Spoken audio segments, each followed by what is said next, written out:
April 6, 2024 నాటి cricket అప్డేట్స్కు స్వాగతం. మధ్యప్రదేశ్, విదర్భ జట్ల మధ్య జరుగుతున్న రంజీ ట్రోఫీ మ్యాచ్ రసవత్తరంగా సాగుతుంది. 4వ రోజు ఆట ముగిసే సమయానికి మధ్యప్రదేశ్ తన సెకండ్ ఇన్నింగ్స్లో 6 వికెట్ల నష్టానికి 228 పరుగులు చేసి లక్ష్యానికి 93 పరుగుల దూరంలో నిలిచింది. ఈ మ్యాచ్లో విదర్భ గెలవాలంటే మరో 4 వికెట్లు మాత్రమే పడగొట్టాలి. అదే మధ్యప్రదేశ్ గెలవాలంటే మరో 93 పరుగులు చేయవలసి ఉంటుంది. చేతిలో 4 వికెట్లు ఉన్నాయి. సర్షాన్ జైన్ 16 పరుగులతోటి, కుమార్ కార్తికేయ 0 పరుగులతోటి క్రీజ్లో ఉన్నారు. మరో రోజు ఆట మిగిలి ఉన్న నేపథ్యంలో ఫలితం రావటం గ్యారంటీ. మరి మధ్యప్రదేశ్ 93 పరుగులు సాధించి విజయం సాధిస్తుందో, లేక విదర్భ 4 వికెట్లు పడగొట్టి సంచలనం సృష్టిస్తుందో వేచి చూడాలి. ఒకవేళ ఊహించని అద్భుతం ఏదైనా జరిగి మ్యాచ్ డ్రా అయితే మాత్రం తొలి ఇన్నింగ్స్ లీడ్ ఆధారంగా మధ్యప్రదేశ్ ఫైనల్స్కు చేరుతుంది. ఈ మ్యాచ్లో విదర్భ తన తొలి ఇన్నింగ్స్లో 170 పరుగులకే ఆలౌట్ కాగా మధ్యప్రదేశ్ తన తొలి ఇన్నింగ్స్లో 252 పరుగులు చేసింది. సెకండ్ ఇన్నింగ్స్లో అనూహ్యంగా పుంజుకున్న విదర్భ జట్టు 402 పరుగులు చేసి మధ్యప్రదేశ్ ముందు ఛాలెంజింగ్ లక్ష్యాన్ని ఉంచింది. సెమీఫైనల్ 2లో తమిళనాడుపై విజయం సాధించి ఇప్పటికే ముంబై జట్టు ఫైనల్కు చేరిన విషయం తెలిసిందే. యష్ దూబే 94 పరుగులతోటి, హర్ష్ గావ్లీ 67 పరుగులతోటి అర్ధ సెంచరీలు చేయడంతో మధ్యప్రదేశ్ సెకండ్ ఇన్నింగ్స్లో 6 వికెట్ల నష్టానికి 228 పరుగులు చేసి గెలుపు కోసం పోరాడుతుంది. విదర్భ బౌలర్లలో అక్షయ్ 3, ఆదిత్య సర్వటే 2, యష్ ఠాకూర్ 1 వికెట్ పడగొట్టారు.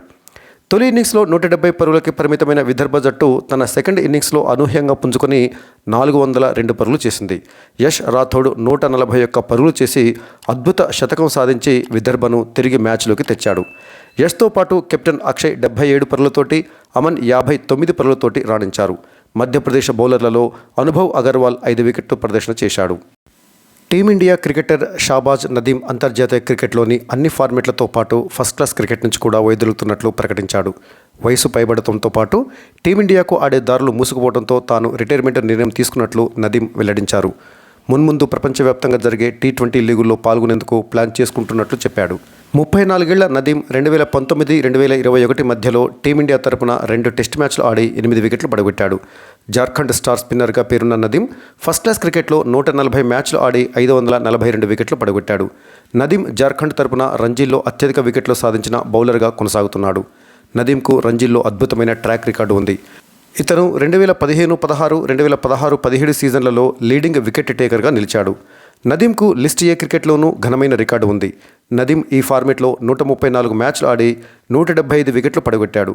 లిస్ట్ ఏ క్రికెట్లో నదీం పేరిట అత్యుత్తమ గణాంకాల రికార్డు సైతం నమోదై ఉంది. Slow left arm orthodox bowler అయిన నదీంకు ఐపీఎల్లో కూడా ప్రవేశం ఉంది. నదీం 2011 నుంచి క్యాష్ రిచ్ లీగ్లో ఆడుతూ వివిధ జట్ల తరపున 72 మ్యాచ్ల్లో 48 వికెట్లు పడగొట్టాడు. నదీం 2022 నుంచి లక్నో సూపర్ జైంట్స్ ఫ్రాంచైజీలో సభ్యుడిగా ఉన్నాడు. నదీం 2011లో ఢిల్లీ డేర్ డెవిల్స్ తరపున అత్యుత్తమంగా రాణించి IPL rising star of the year అవార్డుకు సైతం ఎంపికయ్యాడు. క్రికెట్ అభిమానులకు Disney plus Hotstar good news చెప్పింది. ఈ ఏడాది జూన్లో జరగనున్న T20 వరల్డ్ కప్ ప్రపంచ కప్ను మొబైల్స్లో ఫ్రీగా చూడవచ్చని చెప్పింది. ఈ మెగా సమరాన్ని ఫోన్లో వీక్షించడానికి ఎలాంటి రుసుము చెల్లించాల్సిన అవసరం లేదని కూడా పేర్కొంది. డిస్నీ హాట్స్టార్ యాప్లో ఉచితంగా ఈ మ్యాచ్లను చూడవచ్చు. అమెరికా, వెస్టిండీస్ సంయుక్తంగా T20 ప్రపంచ కప్కు ఆతిథ్యం ఇస్తున్న సంగతి తెలిసిందే. గతంలో ఎన్నడూ లేని విధంగా మొత్తం 20 దేశాల మధ్య ఈసారి T20 ప్రపంచ కప్ జరగనుంది. 20 జట్లను 4 గ్రూపులుగా విభజించారు. భారత్, పాకిస్తాన్ ఒకే గ్రూపులో ఉన్నాయి. టీమిండియా తమ లీగ్ మ్యాచ్లన్నీ అమెరికాలోనే ఆడుతుంది. భారత కాలమానం ప్రకారం రాత్రి 8 గంటలకు టీమిండియా మ్యాచ్లు ప్రారంభం కానున్నాయి. మహిళల ప్రీమియర్ లీగ్ 2వ సీజన్ను ఓటమితో ఆరంభించిన ఢిల్లీ క్యాపిటల్స్ ఆ తర్వాత చెలరేగిపోతుంది. ఆ జట్టు వరుసగా 4వ విజయాన్ని సాధించింది. మంగళవారం ఏకపక్షంగా సాగిన మ్యాచ్లో ఢిల్లీ 29 పరుగుల తేడాతో ముంబై ఇండియన్స్ను ఓడించింది.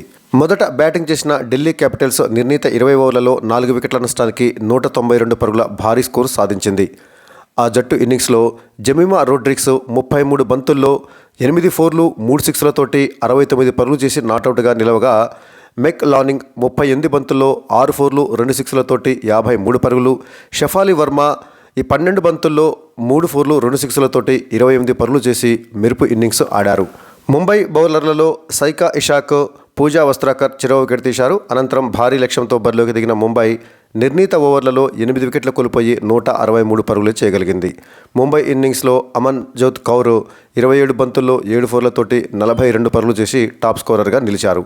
ఈ మ్యాచ్లో సంచలనం అంటే ఢిల్లీ బ్యాటర్ జెమిమా రోడ్రిగ్స్ ఇన్నింగ్సే.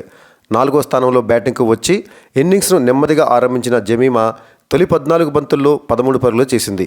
కానీ ఆ తర్వాత ఆమె ఆకాశమే హద్దుగా చెలరేగిపోయింది. 4లు 6లతో ముంబై బౌలర్లపై విరుచుకుపడింది. 15 ఓవర్లకు 3 వికెట్ల నష్టానికి 123 పరుగులతో ఉన్న ఢిల్లీ స్కోరు ఆ తర్వాత జమీమా ధాటికి చివరి 5 ఓవర్లలో 69 పరుగులు చేసి ముంబైకి భారీ లక్ష్యాన్ని నిర్దేశించింది. 5 మ్యాచ్ల్లో ఢిల్లీకి ఇది 4వ విజయం కాగా 5 మ్యాచ్లు ఆడిన ముంబై 2వ ఓటమిని తన ఖాతాలో వేసుకుంది.